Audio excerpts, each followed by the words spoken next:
Hello, hello. Welcome, good afternoon. Good afternoon. You know how we do, guys? We drop in our LinkedIn's and our names into the chat. Good evening. Welcome to another virtual event session with Beyond Education. It's so nice to have everyone nice and early, which is absolutely lovely. Let me start off by dropping my own LinkedIn. So I hope everyone is doing well. You can turn on your cameras. You can say hi in the chat. This is the time to we have recruiters in the room, we have grads in the room. This is the time to show and put your best foot forward if you want to. We'll be starting off in the next 2 minutes.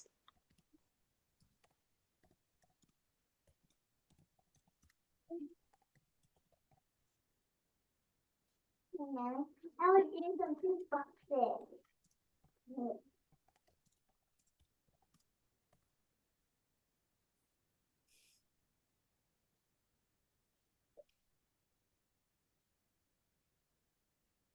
Maybe 50 people in the chat. This is amazing. I love when people are early, aren't they, Alexandra? People are just ready to come and ready to learn. Yeah, I think everybody is prepared for tonight. That's what we really want and expect. Okay, one more minute. Guys, you know how we do. Say hello, drop in your LinkedIn's, connect with everyone that you can. It's amazing to have everyone in the room. Thank you, Nuru, for turning on your cameras. Thank you, Janelle. Thank you, Shweta. This is lovely. Oh, Ganesh, I can see a camera coming on. Abdullah, appreciate that. Thank you so much. More cameras in the room, guys.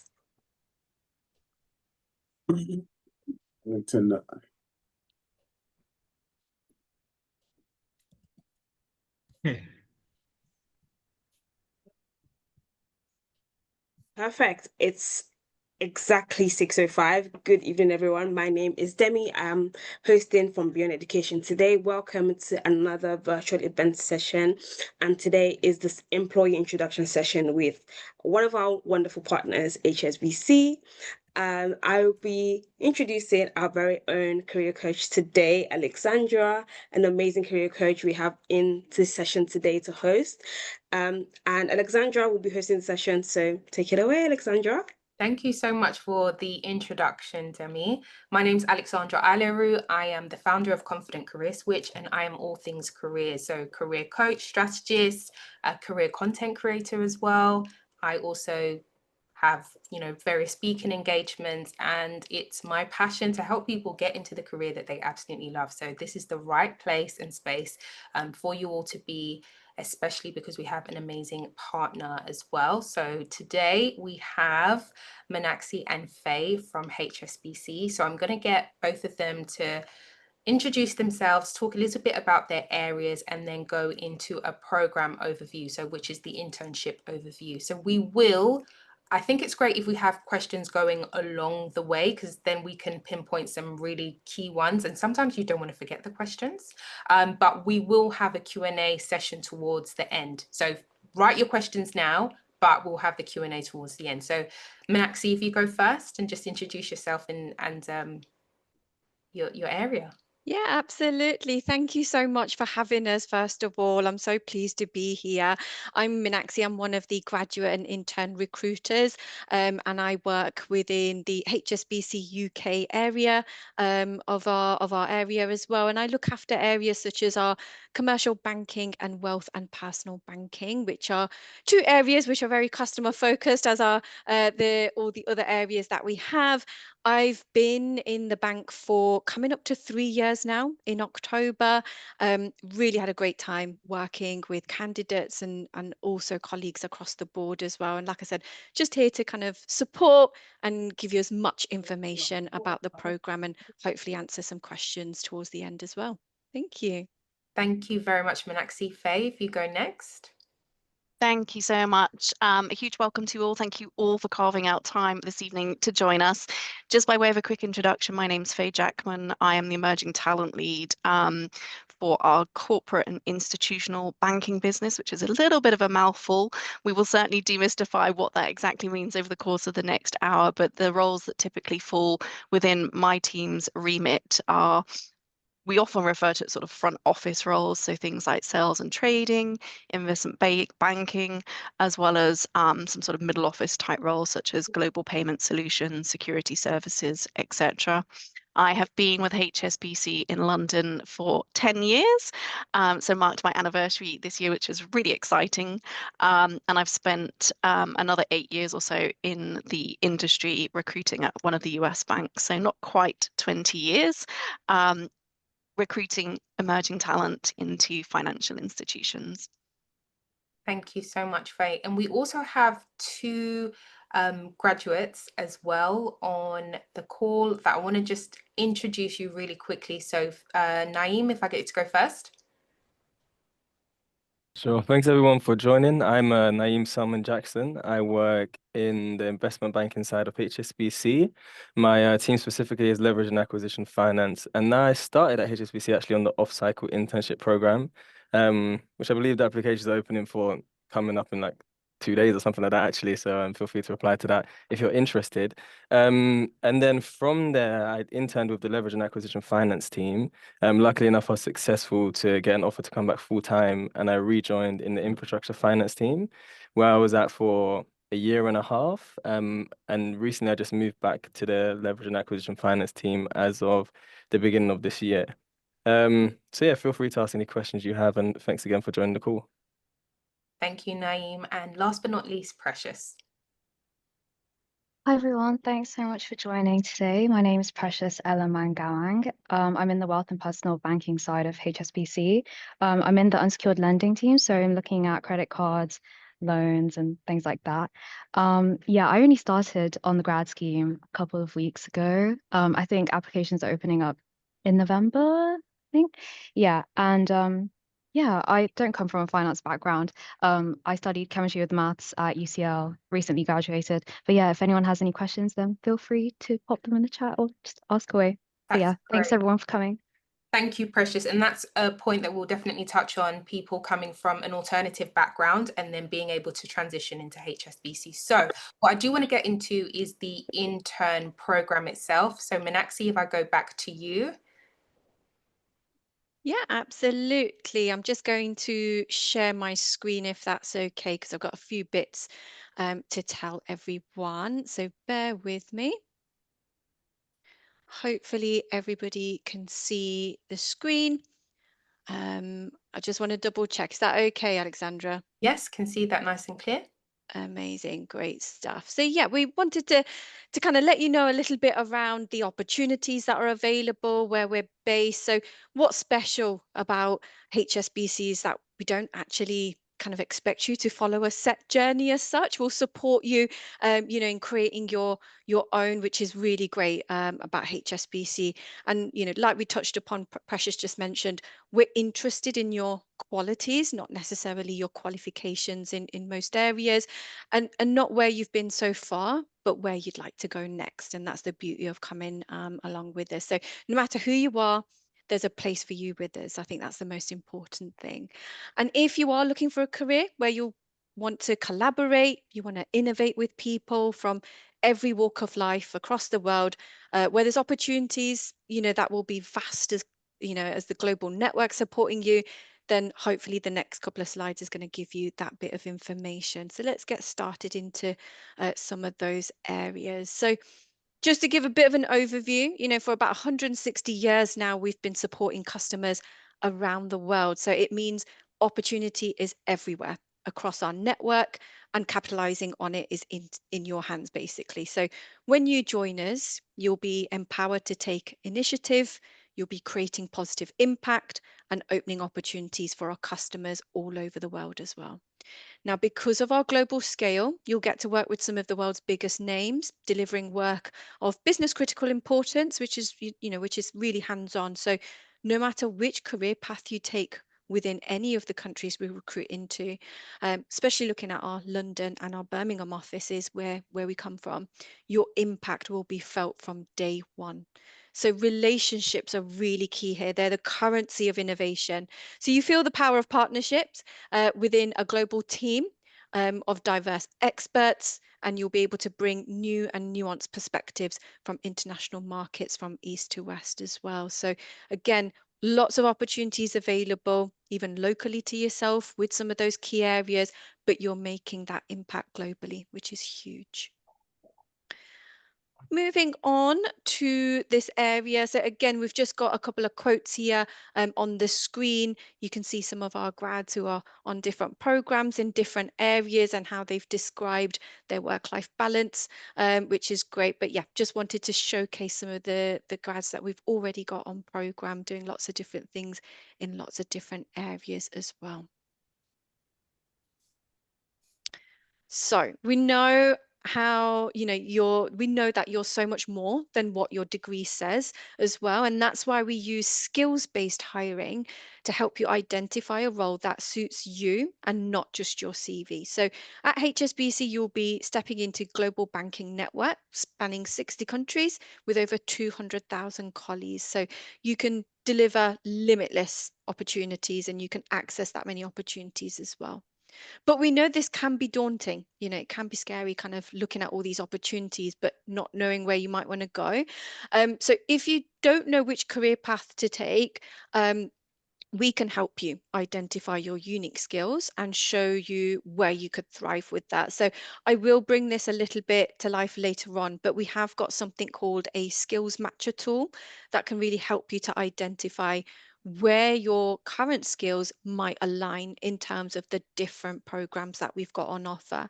But here on the screen, you can see there's lots of different areas that we offer, and especially me and Faye will cover this and try and do it justice. But you know, there's so many areas in terms of relationship management, which crosses over both our areas. Faye, you know, fair to say in terms of working with the customer, it is pretty much frontline. That could be with businesses, or that could be, like I said, in kind of private banking, asset management, or even investment banking as well. For those of you who might be exploring careers in technology, for example, we've got programs suited to that as well that you can see on the screen, and those roles are based in Sheffield. But yeah, brilliant kind of to see the different areas and the programs that are available. But I would say, if you're not sure, if you really aren't sure in terms of where you want to go, because there are so many different areas within us, do make sure that you look at that skills matcher tool, and I will put a post in the chat there for you as well to follow that. But Faye, anything that you wanted to add in terms of you know, some of the areas that you described quite early on in the session? Yeah, just from my side, in terms of investment banking, most students have tended to hear of investment banking, particularly mergers and acquisitions, also known as M&A. The biggest focus in the London team following a restructure earlier on the year is predominantly around our capital markets business, also known as financing solutions. So some of that might be slightly newer to you.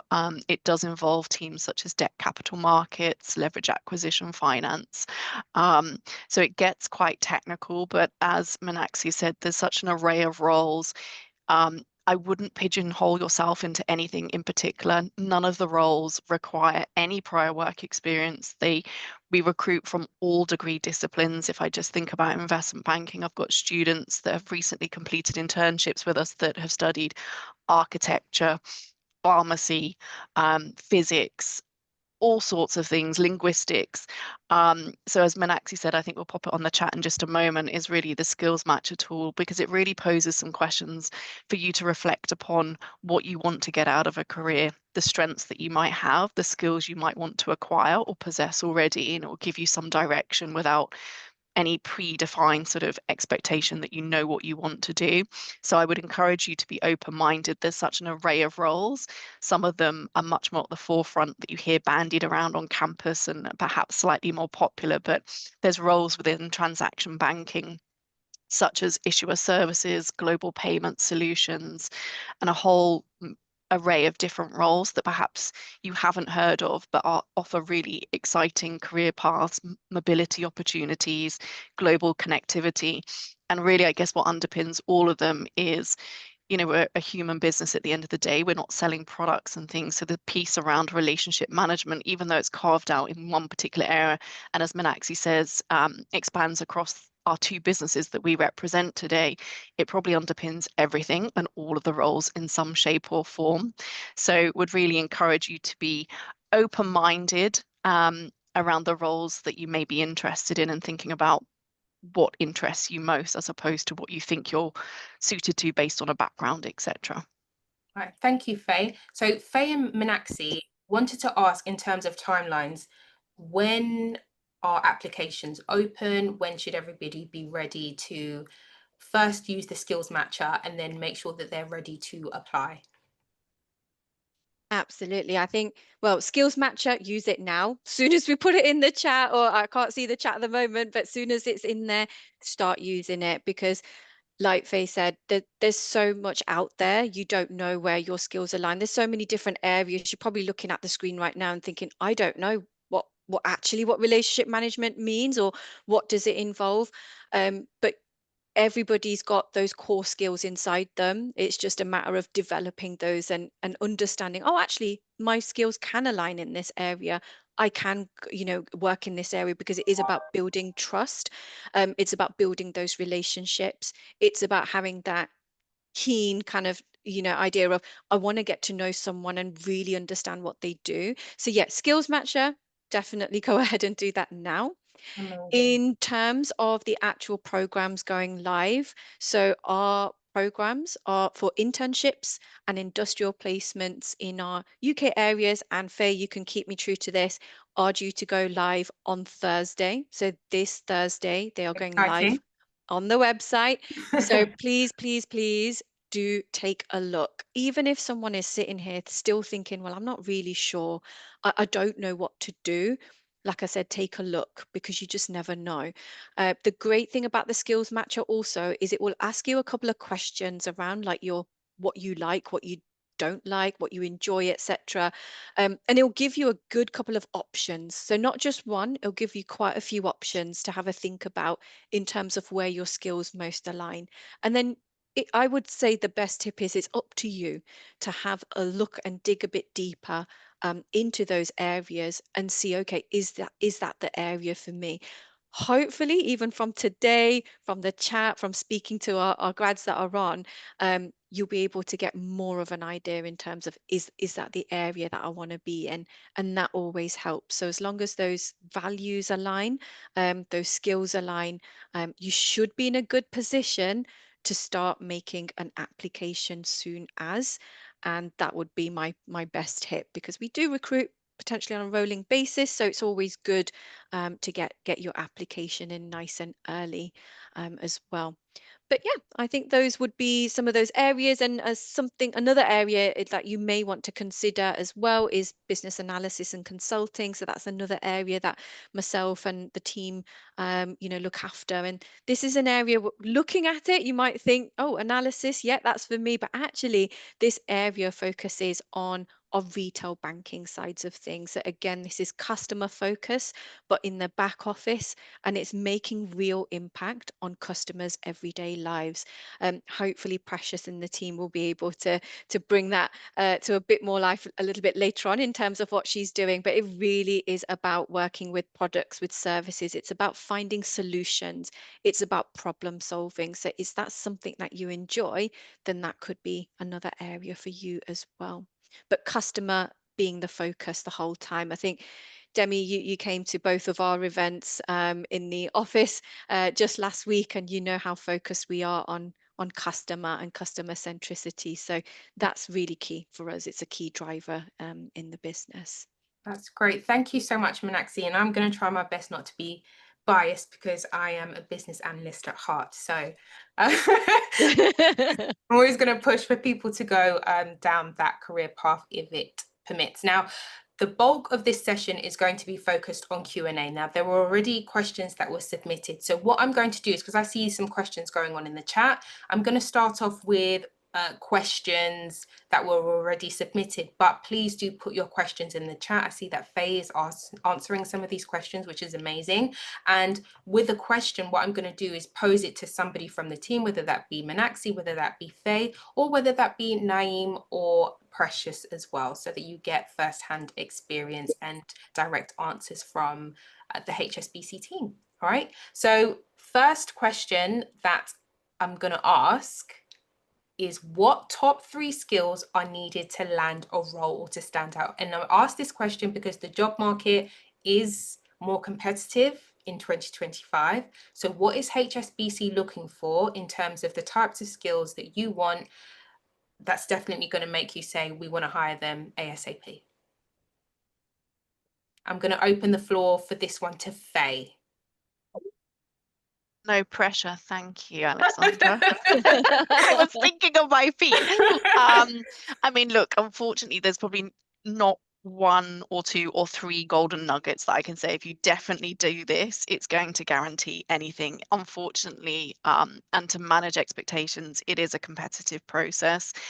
I mean, things that I think stand out in an application process, it's a little bit tricky because, and it's probably going to shock lots of the students online now, we don't place a lot of weight on people's CVs. And I know how much time students, and I was one once, how much time I spent perfecting my CV, spending time with career services. CV is obviously super important because it's first represents you, and could be your first impression if you don't have the opportunity to meet someone.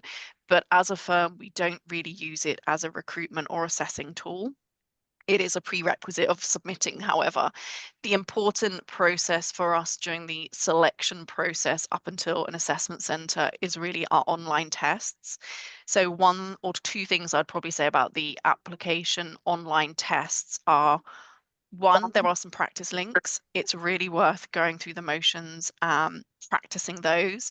There are no trick questions. We're not that type of organisation. There are sometimes questions that make you think a little bit, but it's worth going through the practice questions. So when you get to doing the live round, you're able to put your best foot forward and you can anticipate having had some advanced practice in the first place.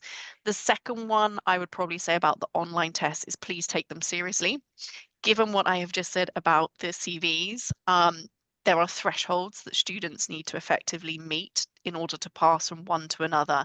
So make sure you carve out time to complete the tests as ably as you're possibly able to. You're not going to get disturbed by friends, partners, families. When you're doing the tests, you've got some quiet space to do that, to enable you just to concentrate and do it well. The third thing I would say about the online test, to help you stand out, you will probably incur some sort of video interview as part of the latter stage before an assessment centre. And there's 2 critical things that we are looking for in a video interview.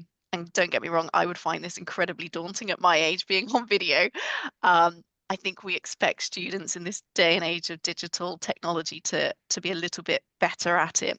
1 is clearly how you respond to questions. So thinking about the content, the structure, examples that you're able to include. So it's sort of what you're saying.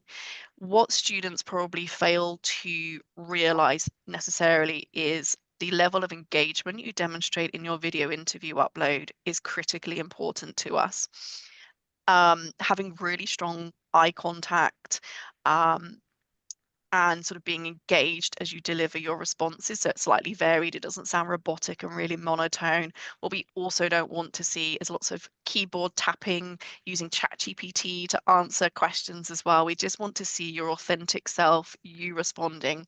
And I think students often don't pay enough attention to that. So really, if you get to the video interview stage, please consider the level of engagement as well as the content in terms of your responding.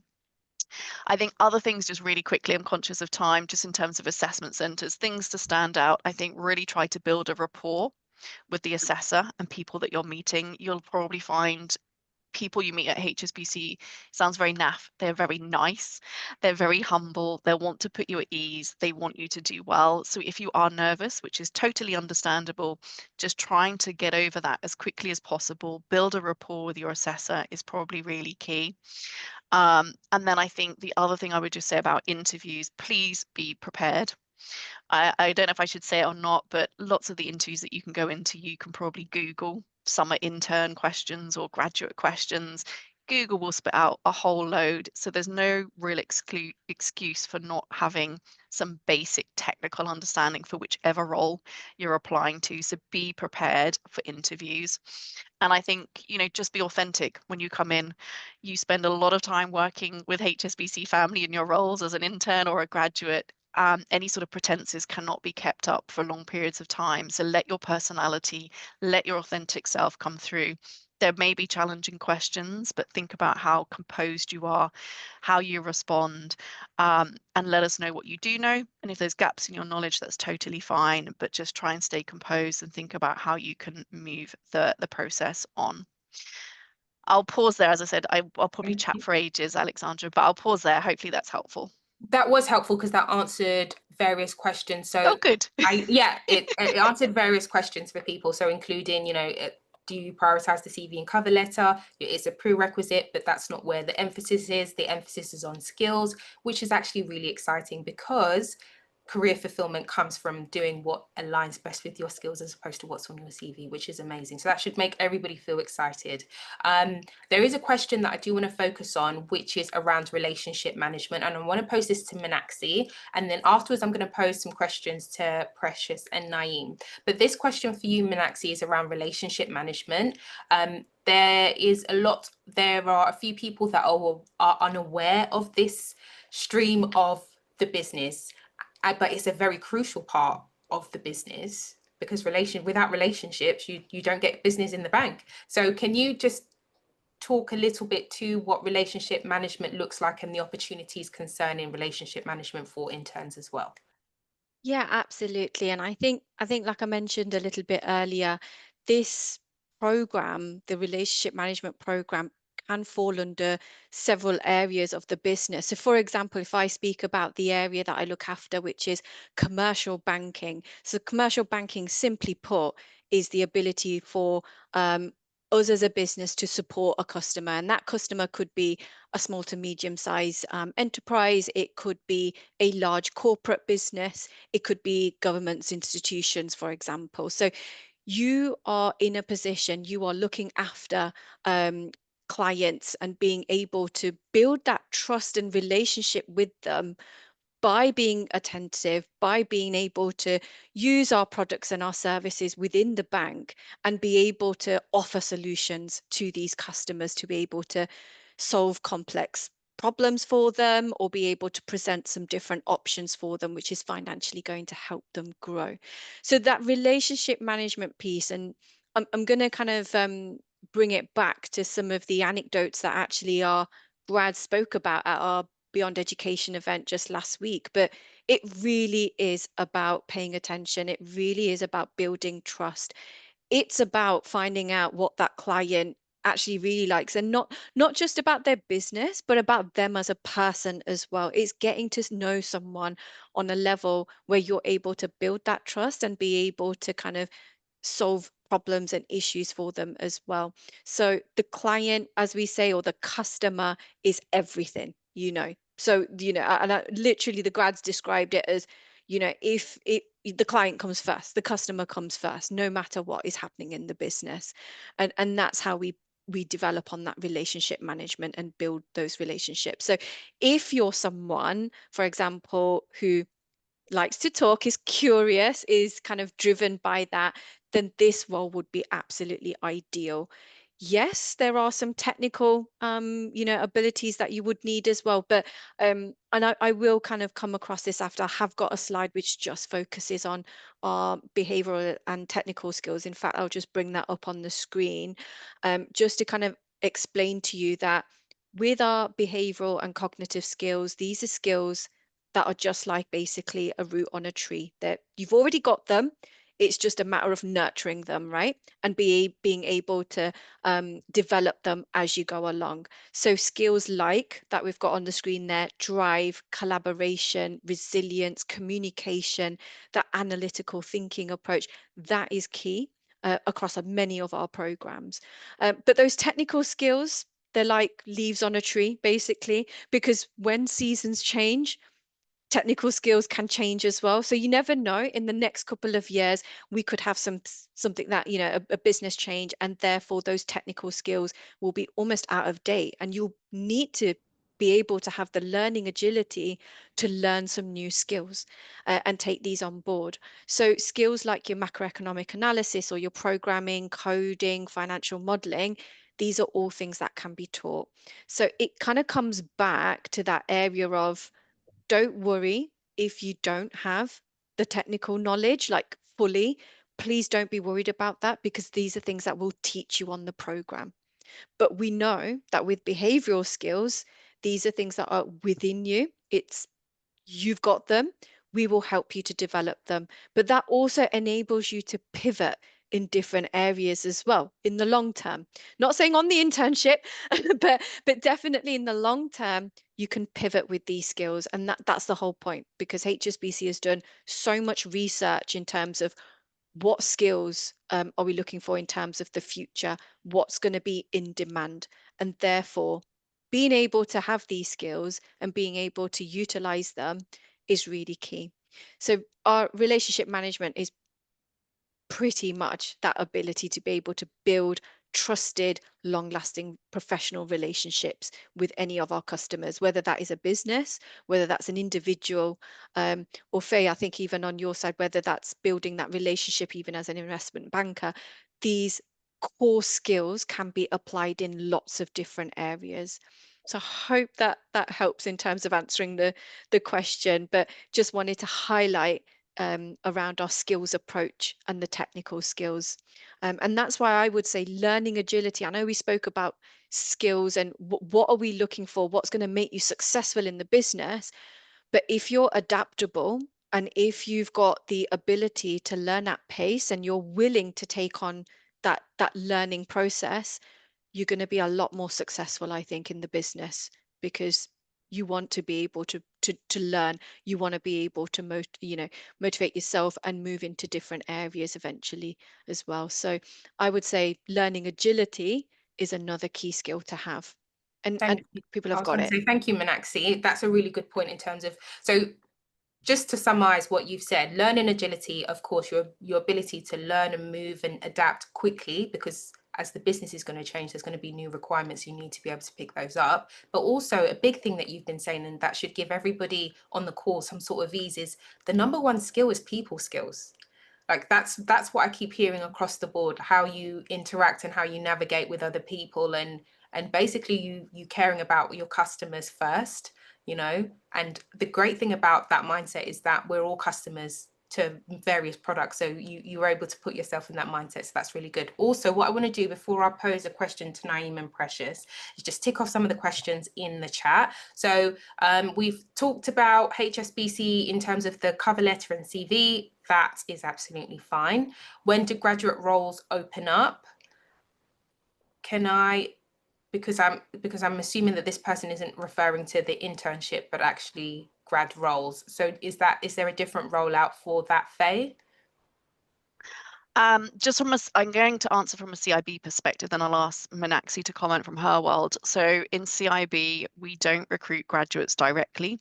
So we naturally have graduate programs, and you'll see us talk about that on the website, but we don't recruit directly onto these. All of the graduates we hire in CIB will have completed either a summer or an off-cycle internship prior to us. So we don't have an application opening, but Meenakshi, I think you might do in your world. Yeah, so for our area in commercial banking and wealth and personal banking, again, very similar route. We do tend to convert in terms of our internships and our placement, industrial placement schemes that we offer.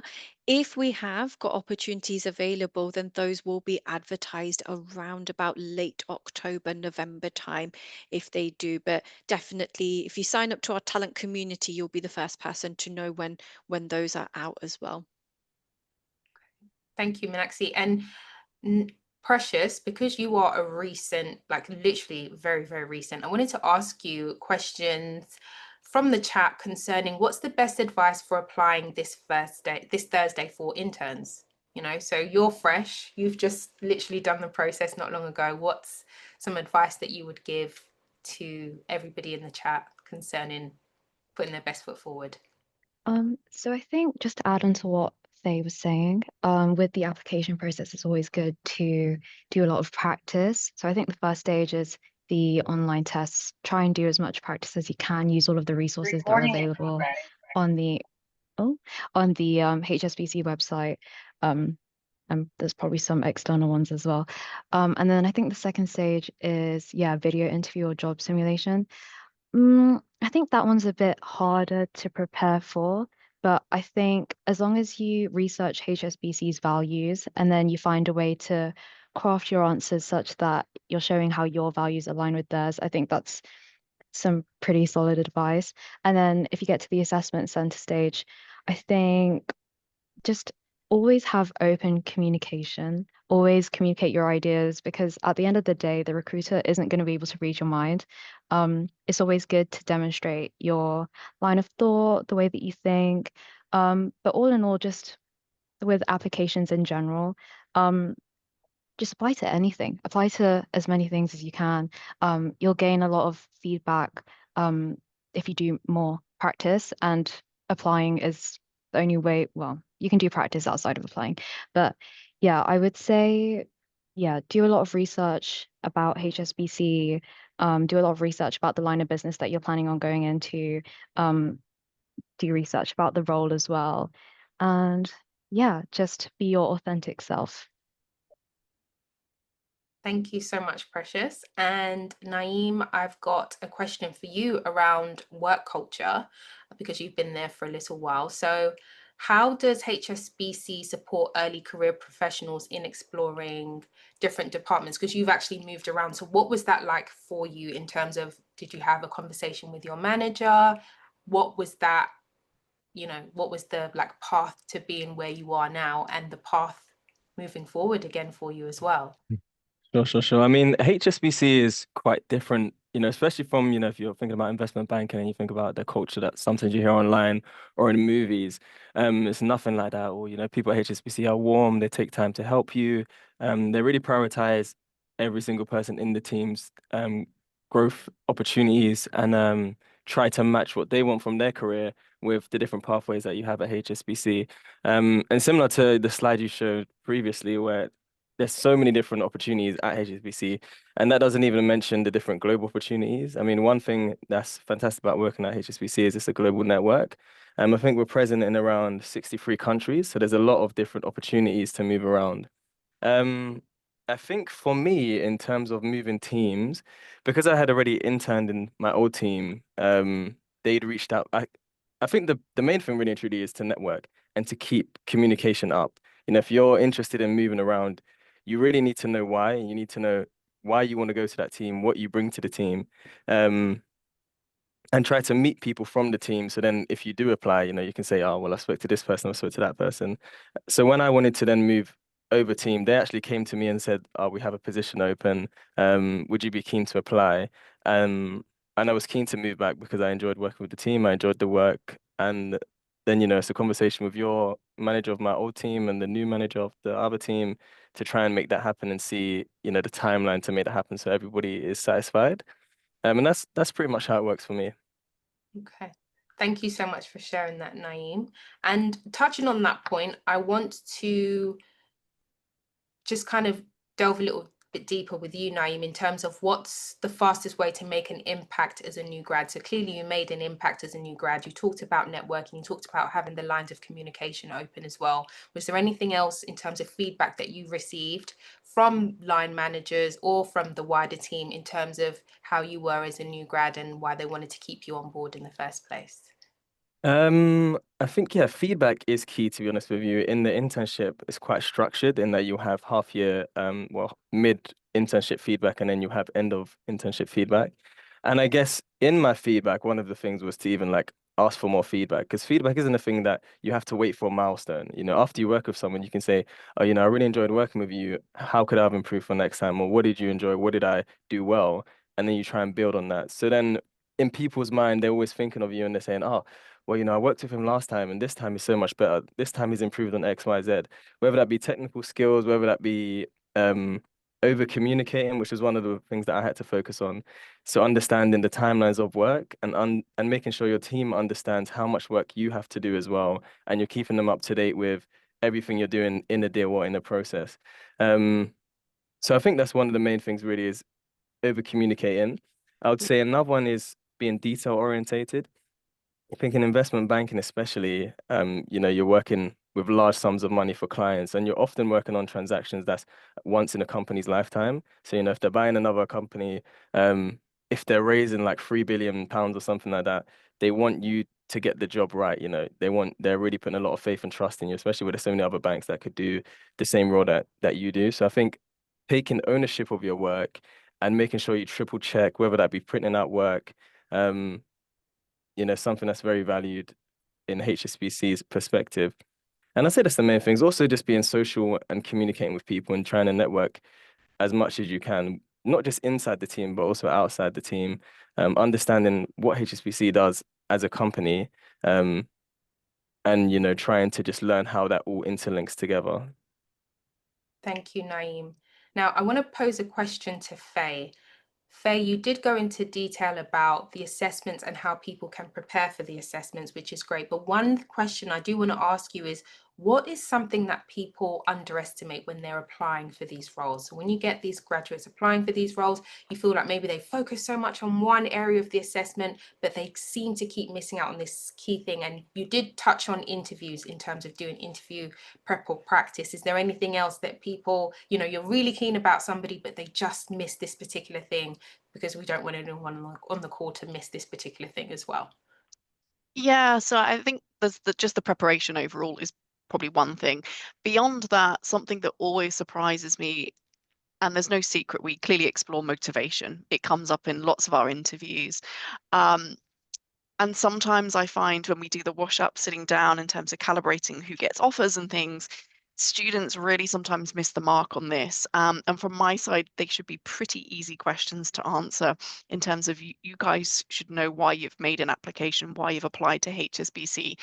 We are not under the illusion you've only applied to HSBC. We fully expect you to apply to multiple places, and I would actively encourage you to do that without dissuading you from HSBC.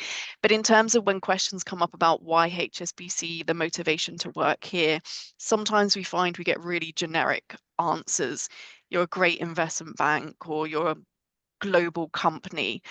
And they're really true comments, but they're just very generalized. And so what we really want students to do is to do their research and really understand the nuances between different firms. So if you talk about us being global, Meenakshi shared, whether it was on the slide or she spoke about just the breadth of how many territories we are present in, or what that could mean from you starting out in your career. Yes, we're a global institution, but that's really inspiring because you hope then to have access to huge global clients, or perhaps you aspire to work in a different country going forward, or have mobility opportunities. So please, when you're doing your preparation, try to be as specific as possible, particularly around the motivation one. So do look at the website. I think one of the things I would actively encourage you to do, we've clearly had the opportunity to meet some of you at a prior session and today's call. Please do visit our website. There's a number of other events that myself, my team, and Axis team and others are running up and down the country on your campuses and in our offices. Please do take the opportunity to come in and meet with us in person. And I'd also encourage you to meet other banks in person as well, because I think the thing that stands out for me, and having worked at one of the American institutions, is the culture. And I think that's an easy way to weave into motivation, because I think when you start to meet individuals from different banks, there are cultural nuances, and you will naturally gravitate to certain institutions where you feel more of an affinity, you connect better with people, and things like that. I think you can weave into your motivational type responses as well. And I think that really sets students apart. And as I say, seems quite straightforward, but I think that's a bit of a missed opportunity for many students. So really hone in on the very specifics of HSBC to enable you to talk about it more eloquently and demonstrate that you really have a strong motivation, because that's super key. We want people that want to work with us and be part of our family, go on our journey. Whereas when it's very generic, it just sounds like you could insert JP Morgan, you could insert Citi, and it applies to all the other banks. And we place quite a lot of weight on people wanting to be here. As we've said in multiple different sort of ways on this call, the technicals are less of an issue. We can teach you the technicals for any part of our role as long as you've got the interest, the aptitude, and willingness to work with us on that. Thank you so much, Faye. I don't think that this would be a fair chat without talking about AI. So I'm going to pose this one to Meenakshi. How is HSBC currently incorporating AI in the day-to-day? And what are the future plans for it? Now, I know that you did say that technical skills are changing all the time, but AI is imperative currently. So it would be, great for people to know what you're using it for at the moment and what are your future plans as well. Yeah, absolutely. I mean, I can talk about it because I know that there's there's quite a lot of talk and questions around it, even in the use of recruitment. But I can, and Faye, correct me if I'm wrong, but in terms of our recruitment process, all of our applications are actually screened by people on the other side. So there are no AI elements in terms of, screening applications and things. And I think I might have alluded to a point earlier, and this really kind of also links to what Faye said around how people engage at an interview is just as important. So please, yeah, if you can, just avoid using ChatGPT or anything like that on the day. But that's not us saying don't use it for preparation. Use it for preparation, absolutely. If you want to find some research, go ahead and do that. That's absolutely fine. But I would say on the day, please don't use it because we can tell, and I know it sounds really crazy, but we can see that. We can see the difference between someone who is genuine on a video call or on an assessment compared to someone who might not be, and those are very little things. So I would say to help you and to make sure that you can maintain your performance even whilst you're on the program, if you can, just use it for your preparation if you'd like to, but I would rather you prefer using the information that we've given here today and use that going forwards. But even within the business, yes, AI is prominent. We're using it in a way where it's supporting, for example, like our relationship managers, to help with tasks, for example, which are admin tasks or things like that, which are making the process a lot more efficient, for example. But at the end of the day, I think so. I had a great conversation with one of our graduates, and they were talking about the fact that, well, yeah, you know what, there are systems in place that we're trialing out, but at the end of the day, it's a human talking to a human. Again, coming back to that customer point, that customer centricity, we can't replace that because we deal with people in the bank. At the end of that transaction, there's someone there who is a person, or even if you're working on products or services, there's always going to be a human that has started that off. So, you've got to take that into consideration. So, yep, we are using it to, be able to make efficiencies in processes, but that doesn't replace the relationship management aspects of things for sure. I hope that's helped. And Faye, do feel free to add anything I if was I've going to missed say, if anything. I could just add to that, just to underpin, I think that there's always the misconception with the increases around advances in technology that AI is going to replace roles, our numbers are going to drastically reduce. Look, I speak to our senior management across all our businesses very frequently. They are not moving to that notion at all. I think what we are moving to is just trying to increase the tools that we have across the bank to try and increase efficiency. So if I think about, and I know I keep talking about investment banking, it's one of our biggest hires on my side. It's really about the efficiencies. But what I think is really exciting for juniors is there's a lot of repetition in some of the tasks that they do. And the idea is that AI will assist our juniors and the bankers in their work to try and remove some of that type of repetitive tasks. And what this then enables our juniors to do is to step up a little bit more quickly because the real value add that AI and robots and technology can't do is the client-facing conversations, connecting with our clients, advising them. You're not going to replace that with technology at any time soon. So I think that's exciting for us as a business, for our juniors and people coming into the organization, that it's more about efficiencies as opposed to replacement. And that's why we keep coming back to this notion of skills, because yes, you'll still need the technical knowledge about products and bits and pieces that you're doing in your role.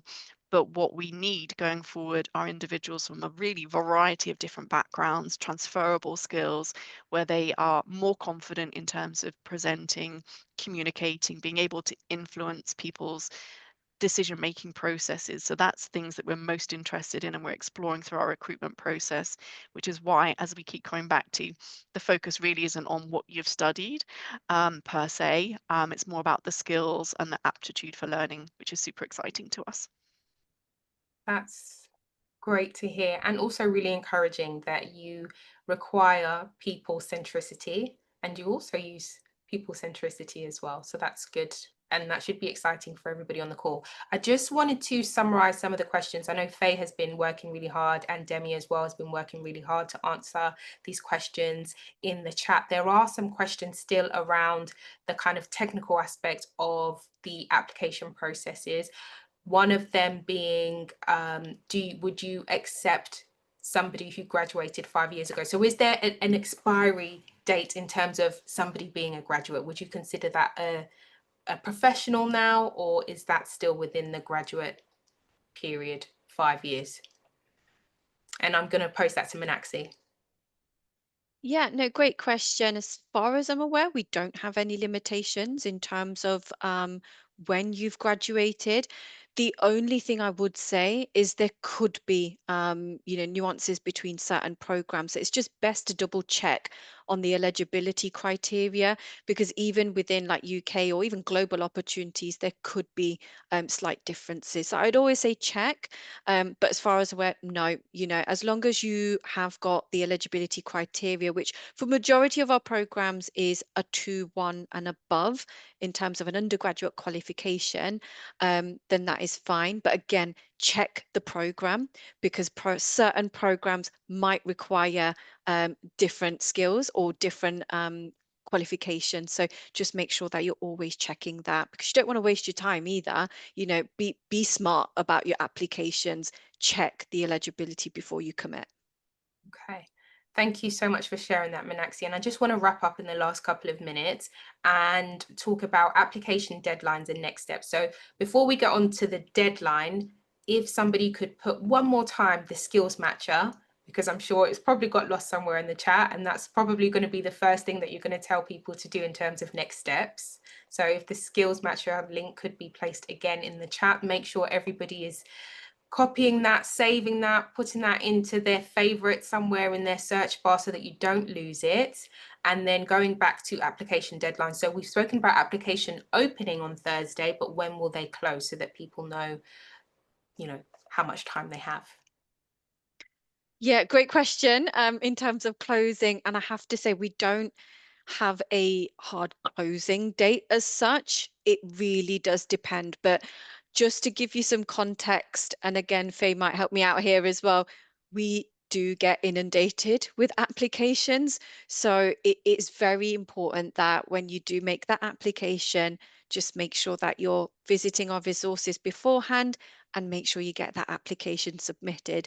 I did do a similar session just like this a little bit earlier on, and I did give this tip of, we get it. You're making a lot of applications all at the same time. We all go out live at the same time, and I appreciate that. And it can be challenging, but just make sure that you keep like a spreadsheet or somewhere where you've made note of what you've applied for.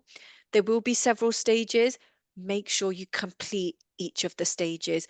You will be surprised what we see on our end in terms of the intention to make the application, but then unfortunately you might miss something in terms of an online testing, or you might not complete or submit something as part of the application. So don't take that risk. Just do it properly, get it done and get it submitted. Make sure you do your research as well. But like I said, we don't have a hard closing date, but if we get sufficient number of applications for a program, then unfortunately we will have to close that off. And being quite open and transparent, that's because we don't want to be sitting here collating many applications knowing that we don't actually have the capacity to be able to offer a position at the end of the day. So we don't want to waste your time either. So I think it's just a matter of being kind of being organized, when you're looking at these areas, looking at the different companies you want to apply for, just make sure you understand when they're opening, and when they do, just make sure that you are doing all the prep work beforehand and complete the application fully as well, so you're not disappointed at the end of it. Very quickly, I appreciate we are at time, but we do also send reminders. So again, don't ignore your emails. If you are in the application process and for whatever reason you've not completed it, HSBC will send you reminders, and we'll send quite a few actually. So don't miss out on that opportunity, and check your mail, check your junk mail as well, just as a bit of a tip there. Thank you so much, Meenakshi. So you have it summarized there for you. You're going to take the skills test tonight, bookmark it, save it somewhere so that you can get, you can begin to start that process. You're going to go and do research, a quick Google search in terms of the questions that you're going to be asked in the assessments. Once you sign up, then there'll be reminders to let you know where you are in your application process or in your assessment process as well. You've been given some of the key highlights in terms of the skills that are highly desired by HSBC, which number one is people focused and customer focused, and your ability to be agile and learn continuously throughout your career as well. So thank you, Faye. Thank you, Meenakshi. Thank you, Naeem. Thank you, Precious, all for your time, for your insights, and for all of the questions that were answered in the chat as well. It made life a lot easier. So if everyone who's on the call can very quickly make sure that you are checking the Beyond Education links as well. The links to apply are in the chat. Save the skills matcher as well, and all the best. And hopefully you get to see Faye, Meenakshi, Naeem, or Precious in person within the next year. Yes, thank you. Thank you so much, Thank you. Alexandra. Thank you so much, Meenakshi, Faye, and the entire HSBC team. Thank you so much to everyone who showed up today. Thank you so much. Now the job is in your hands, guys. Like Alexandra and the HSBC team have said, the skills matcher is your number one form of action point to do now. Do that now. You can join the Discord that we have at Beyond Education, join our newsletter, so you get the notification when the jobs go live. They go live and you have that in your bag and you're able to apply. We have a career sheet as well, so where you get CV templates, cover letter templates, all of that ready to go. So please, we've done the work of bringing them here for you guys to get the knowledge and insights. The work is now in your hands. And I wish everyone good luck in the application process. And yeah, thank you so much, everyone, and have a wonderful evening. Thanks Thank all. Take you. care. Thanks so much all. Good luck. Bye bye. Thanks, See you soon. guys. Bye bye.